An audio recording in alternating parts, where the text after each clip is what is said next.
drive stability of our grid. It's faster to have gas to power, modular systems, and so on.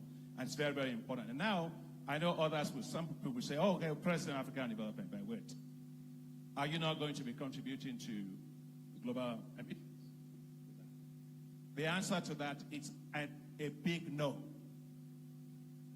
The analysis that we have done at the African Development Bank, that the Global Center on Adaptation has done, and the International Energy Agency, Mr. President, we found that if Africa were to use today all of its natural gas to do just power, you know how much we will add to global emissions? 0.5%. That's it.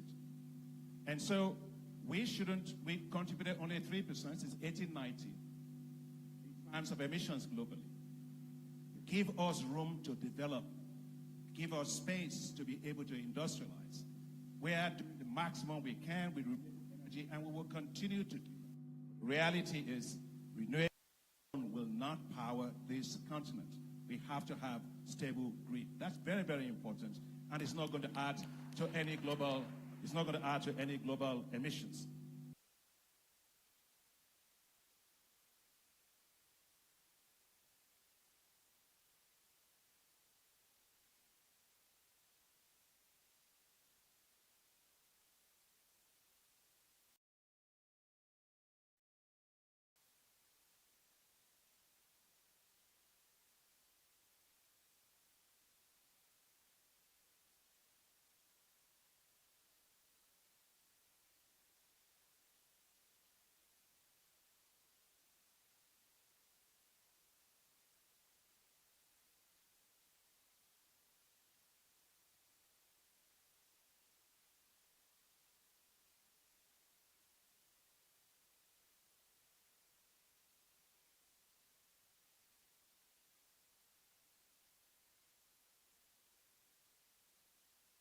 I want to really explain this to you. Paris Agreement requires that 80% of the financing for the national development NDCs of our countries be financed by the global community, providing $100 billion a year in financing. That's not been done. 80% of it is conditional on that. And so if we are saying, let's do just energy transition, let's first meet the commitments that have been made. I remember my late mentor, Kofi Annan, told me something, Akin. He said, Akin, the only promises that matter are the promises that are kept. The world should meet its promise of that commitment of $100 billion. That would go a long way on that. Now, I want to also touch about the issue of migration that was raised, I think, from Uganda. Mr. President has already talked about that, but I just want to add 3 points to that. One of the reasons why we also have migration a lot in the Sahel, other places, is what I call a disaster. Mr. President, that disaster triangle is anywhere you find it, you will find terrorism, you will find instability. It's first and foremost extreme rural poverty. 2, you have structural unemployment among young people, which is what we're talking about today. And thirdly, environmental and climate degradation. Whether it's in the Horn of Africa, whether it's in the Sahel, almost anywhere you look at, if you have that disaster triangle, it's going to be there. So we must build resilient economies. We must create jobs for our youth. We must transform our rural areas to make sure that people aren't moving out of those places and going elsewhere. And then we must make sure that we have the financing to build more resilient Africa. The other thing I wanted just to bring to your attention here, everybody, is how we insure ourselves. And it comes back to the point of Mauritius. Africa needs to insure itself against catastrophic risk events. Droughts. I was talking to President Ruto. President Ruto told me that for the first time, the the wildlife was affected by the droughts here for the first time ever. And so we have, you're doing water tracking for wildlife. And so what we have is something called the African Disaster Risk Insurance Facility, which we use to also support Kenya, where we pay premiums for countries to insure themselves against catastrophic risk events. And I think in this summit, Mr. President, with your leadership, we want to scale that up. It's worked for Niger, it's worked for Mali, it's worked for Madagascar, it's worked in, even for Kenya here, we did it. We need to scale up financing facility to ensure our economies against extreme weather events. For Mauritius, for example, the issue of catastrophic bonds is very important. We have to find, you mentioned earlier, Mr. President, the need for innovative approaches. And I think catastrophic bonds are important. But let me also say that Africa cannot support itself in climate finance just by relying on loans. A lot of these things have to be also by grants. Yeah? If you want to clap, you can clap. It's okay. You know, already we are shortchanged by climate change. Why are we going to be shortchanged again by paying more expensive loans to really develop our economies for what we did not create? So I want to make a case here that we need to therefore ramp up significantly concessional financing at scale for African countries to be able to ensure themselves, like in the case of Mauritius. So we are going to continue to work globally to make sure we can do that.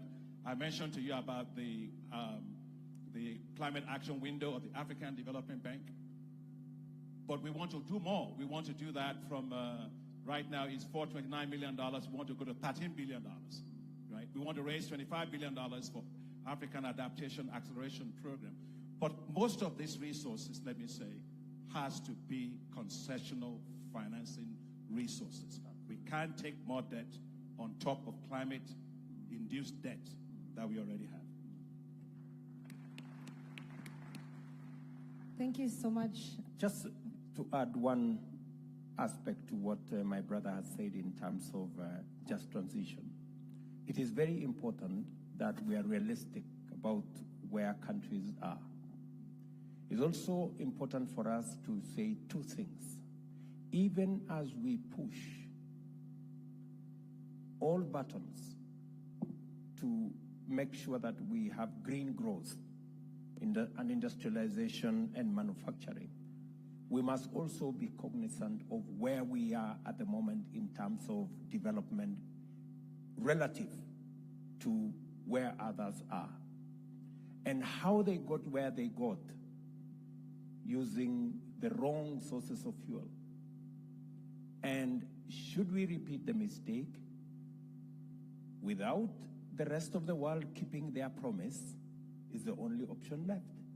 So the rest of the world must live up to the commitments, whether it is the SDRs, whether it is the loss and damage, whether it is what was committed in Paris. These are commitments that must be kept, number one. Number two, we must also invest in green energy. Today, only 1% of resources invested in green energy is invested in Africa. So it needs to be scaled up, in our estimate, to 10% by 2028 and to 40% by 2050. It is the only way we are going to decarbonize global growth. So these are very important aspects as we discuss the carbon transition. And to agree with my brother that migration is fueled heavily by effects of climate change. They cause instability, they cause conflict, they cause poverty, making people move from where they are. We need greater resilience. We need to fund. We need to make sure that countries have the resources to stabilize, to fund resilience. And that is why financing becomes a very big component of the conversation. And when we talk about financing, we're not talking just about loans, as my brother has said. And especially if we are getting loans 5 times more expensively than others. And that's why the conversation around financing is very important.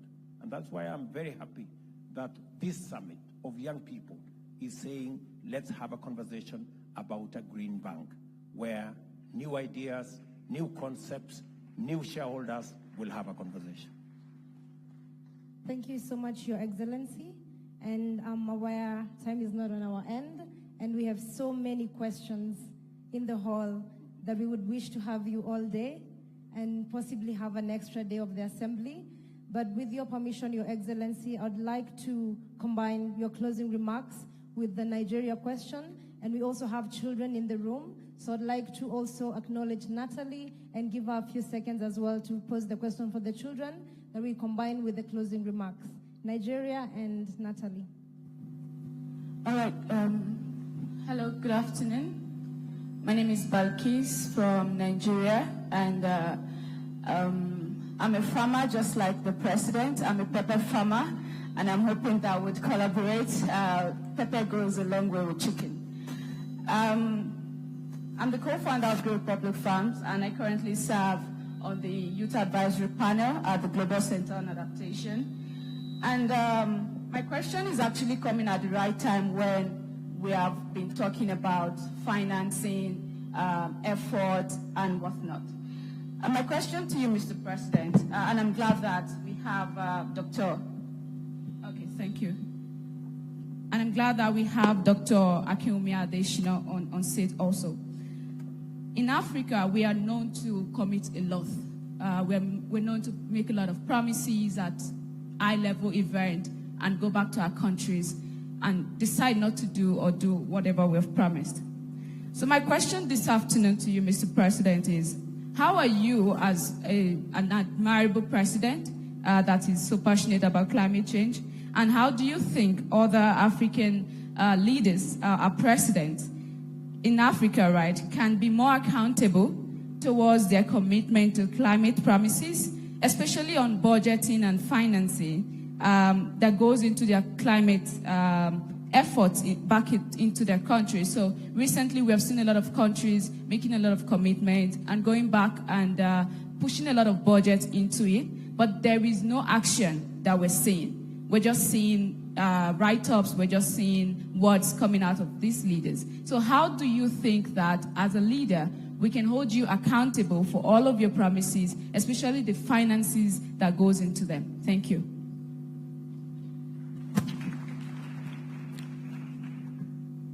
Natalie?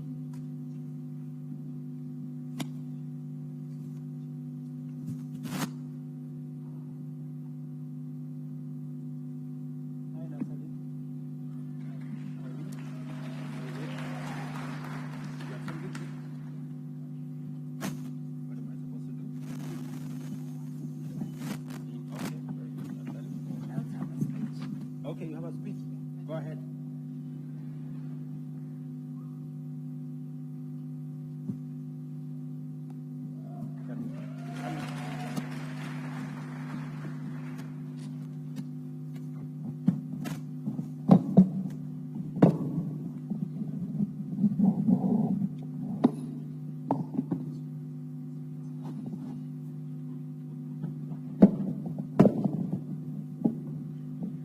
The President of the Republic of Kenya, Your Excellency Dr. William Ruto, our guest, and all protocols observed, good evening. I am honored to be here today where we gather to discuss the critical environment challenges in Africa. Africa is our pride and we must protect it. According to the World Meteorological Organization 2021 report, extreme weather and climatic change are undermining human health and safety, food and water security. Africa only accounts for about 2 to 3% of global greenhouse emission, but suffers the most from the results. This must come to a stop. But what is our African narrative about this going forward? Africa is hurting. Africa is bleeding. But unless we mitigate the effects of climatic change, we stand a little chance of fulfilling the UN SDGs, Sustainable Development Goals. One thing to stop global warming is the need to stop burning of waste. for clean oceans, poverty reduction, increase in food security, and provision of decent jobs, then climate change needs to be addressed soon and urgently. Women and children are the most affected by climate change, according to the Climate Risk Assessment Report, and this even gives me deeper concern for our environment. Ladies and gentlemen, our children are our future, and they must be given a front seat in climate solution discussions. I ran a campaign dubbed My Environment, My Responsibility, and this calls for everyone to be a part of the solution to the climate change in any small way, from picking up candy wraps to planting a tree. Climate solutions calls for a collective responsibility, and we must join efforts to fight this matter. I dream of a plastic-free Africa. I dream of an Africa free from fossil fuels. I dream of a green and clean Africa. I dream of a Wangare Maathai's Africa.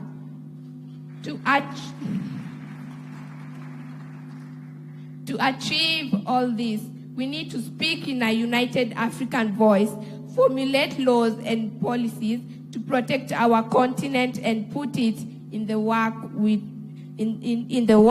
to restore our ecosystem. And in these words of Barack Obama, I will say, yes, we can. I'm Natalie Silantoi, Mini Miss Environment Kenya. May God bless you, and may God bless Africa. Thank you.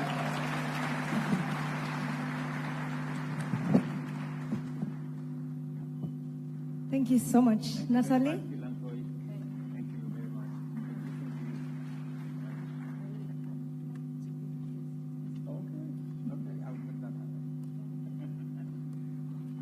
Thank you so much. And Your Excellency, Alamin will usher in your closing remarks with his last question.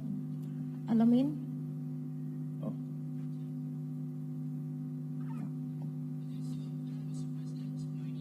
Alamin Ahmed. I come from Kenya. I'm a leader in the Kenya Children Assembly, as well as a child who was part of the Child Peace Summit, which is currently ongoing at Sarajevo, Pan-Africa.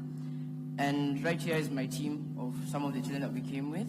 And so our question to you is, what is it that you wish to see after this summit, and what continuity measures are there for the future?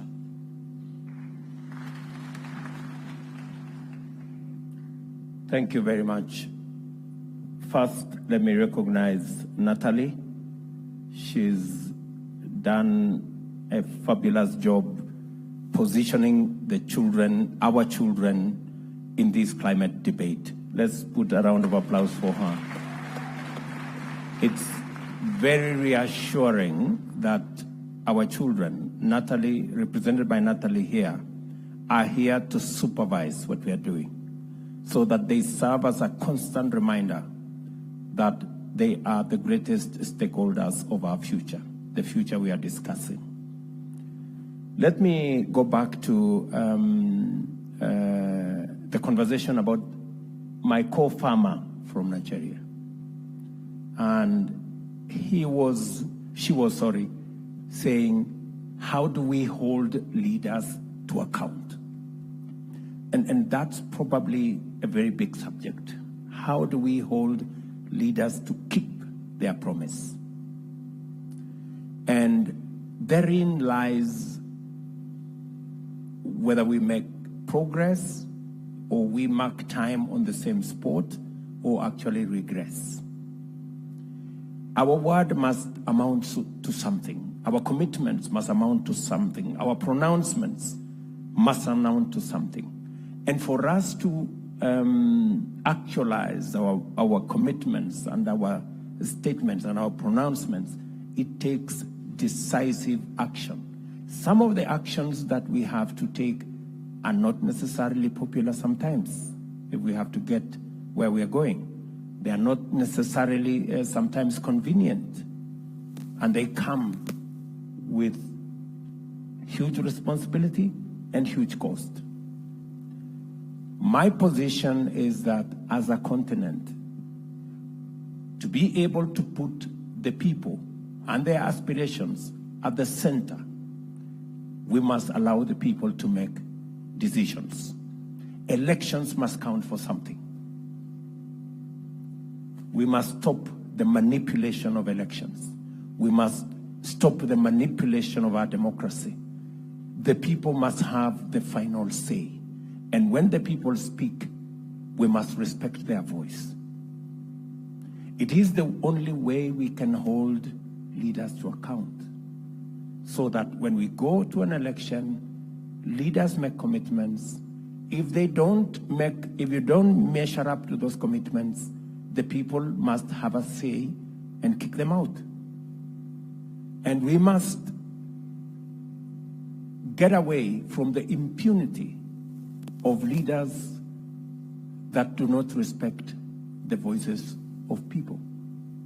We must not allow our continent to slide back into military dictatorships because we have failed to listen to the people. We must never allow that to happen. And we must work together as the people of our continent and globally to make sure that we lay a firm foundation where the people's voice counts and makes a difference. So I quite agree with you that leaders must be held to account. For example, in Kenya, there are commitments that I made as president. I said, for example, that we're going to bring down the cost of fertilizer for us to stimulate production. My good brother here, Adesina, gave us $67 million to assist our farmers bring down the cost of fertilizer, working with others, including the World Bank, and we managed to bring down the cost of fertilizer from about 7,000 shillings a bag to 2,500. That's a commitment I made, and that's a commitment I have delivered, because I realize that that is a commitment I made to the people of Kenya. And it speaks to what is it? How do we hold leaders to account? And I agree with you, and I want to say without fear of any contradiction or equivocation that we must, as leaders, live up to our commitments, and we must respect the people's voice. Finally, what the leaders from Kenya are telling us, what do we consider the outcome of this summit as a success? Number one, the fact that we are having this first ever conference on climate change is in itself a statement of success. Just the holding of this conference is in itself a very big step. It's the first time Africa is mobilizing itself, putting their ideas, putting their suggestions, and suggesting the way we resolve the climate change puzzle. The fact that we are doing that is in itself a realization that we have a contribution to make. That's number one. Number two, that we're going to carry this forward into the United Nations General Assembly, into COP28, and we seek to influence in a new way, rather than complaining, rather than being victims. We want to be champions of solutions. It's a new paradigm shift in African narrative and attitude as we face global challenges. It will be for the first time what I have seen in one of the flyers, African-led solutions to global problems. For the first time, Africa is discussing solutions that are African-led for global challenges. I think that is the success of this conference. We have credible ideas. We have well thought out suggestions on how we think we can resolve climate change, but still be able to make our continent a winner, not just as champion for the solutions. In fact, in this climate change challenge lies Africa's opportunity to be a global leader in development, and we should be able to look at that. They say beneath every cloud is a silver lining. We chose this time round not to focus on the cloud, but to focus on the silver lining. Thank you.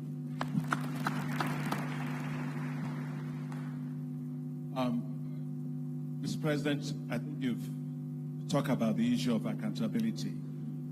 But I just want to say that listening matters when one is in charge of people. Inclusiveness matters.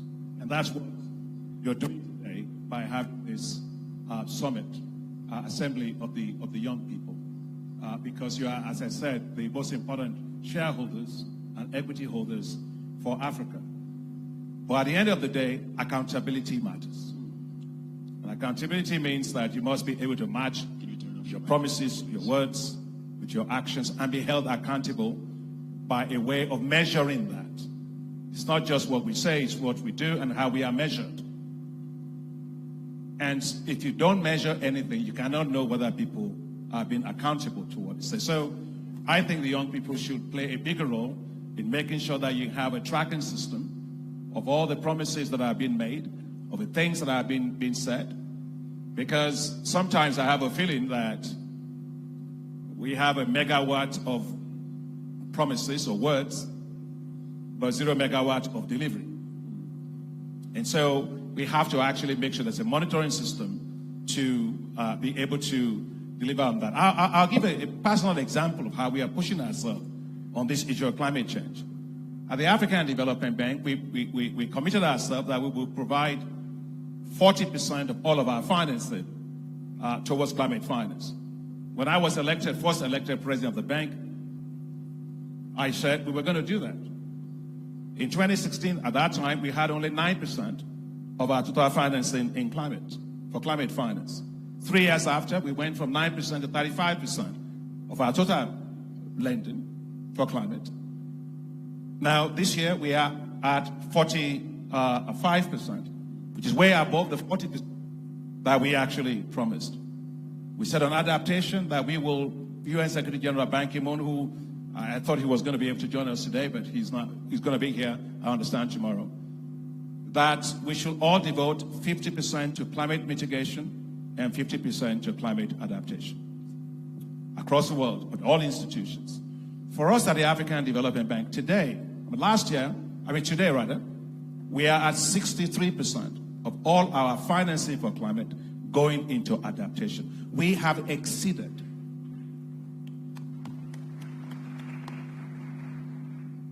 In fact, UN Secretary General Ban Ki-moon were together, Guterres were together in Paris, and he said the rest of the world should follow the example of the African Development Bank when it comes to climate adaptation, because we have the highest percentage of our financing being devoted to climate adaptation, because we live in that reality. That's my reality as president of the African Development Bank in charge of a continent. So accountability matters. We have to continue to drive and so on. Just to close, Mr. President, the thing that I want to say is we will need you and other African leaders on how we get the SDRs rechanneled to Africa, the special drawing rights. Look, we are looking for resources and how we're going to deal with this global, but there's not a whole lot of money hanging around. One instrument, one vehicle that can have a potential transformative impact in solving this problem is the special drawing rights that the IMF had. The IMF issued $650 billion of special drawing rights. I got $33 billion of that. And you, our heads of state, have been asking for those that received it in the developed countries, wealthy countries, and don't need it, to rechannel it towards Africa. You've asked for $100 billion of that to be done. Now, there had been some challenges with that, because we have to make sure that these special drawing rights, and I'm saying this because I want to enlist you. as young people in support of this agenda. There are technical issues that had to be solved to make sure that those that give us the SDRs are not going to lose the SDR. It's a reserve asset that you're not going to lose. We've solved that problem now. The African Development Bank again took the lead globally on this issue, together with the Inter-American Development Bank. We came up with a framework that every single dollar of SDR will be leveraged. You can do it 4 to 5 times. So that will complement what the IMF is already doing. So if we were to get $20 billion, and that will easily become $100 billion for Africa. And why is it globally that we cannot have special drawing rights of $500 billion issued? It will raise $2.5 trillion. Right there, right? We need about $3 trillion to deal with all these issues. We can do that, but it needs leadership. So I want to ask and want to request that you, as Mr. President, continue to help us with other leaders in making this case. Those that hold the SDRs lose nothing. You cannot lose it. Look, as African Development Bank, we're a AAA rated financial institution. You cannot lose money. So you're not going to lose your money. And it costs you nothing, but it will allow us to solve a problem. So for this summit, Mr. President, I'm hoping that a key outcome for us will be to push this agenda of the special drawing rights rechanneling to Africa through the African Development Bank so we can leverage the resources that we need. Money is important. We can talk all we want, but if we don't have the financing, we can't solve the problem. And I think the special drawing rights is just the way to do that. Let me close by really offering to you, Mr. President, my admiration for you, your leadership, your convening us, you're giving us this platform, and for being a champion and a relentless champion for issues that affect Africa. I consider you a friend, but you are an inspiring leader, and an inspiring leader that we need at this time for this continent. Thank you very much. Thank you so much, Your Excellency. Thank you so much, Dr. Adesina. Sorry, thank you so much. And I think I will be doing a lot of injustice if I do not acknowledge all the young people from across the African continent in this room who have put their energy and effort in putting together the African Youth Climate Declaration, which we have handed to you, Your Excellency, to champion for us at the Africa Climate Summit, and also our partners that have supported us in this assembly. And to mention but a few, we have Rome Electric, and for sure, we did see, Your Excellency, you came in with the electric car, which was really great. And we have Kicc, we had the UK government, the Swedish government, UNDP, UNICEF, ARCOI, the Green Africa Youth Organization, Stockholm Environment Institute, we have Papas, we also have the Global Center for Adaptation, and we have the CEO with us here today. And we also have the Wangari Maathai Foundation, WWF, the CECG, GCA at the same time. And we want to acknowledge all our partners and also appreciate all the support that we have received. And we also have the Dutch ambassador with us here today. And we're very much grateful for all our partners for the support that we have here today. Let us appreciate everybody for all the support.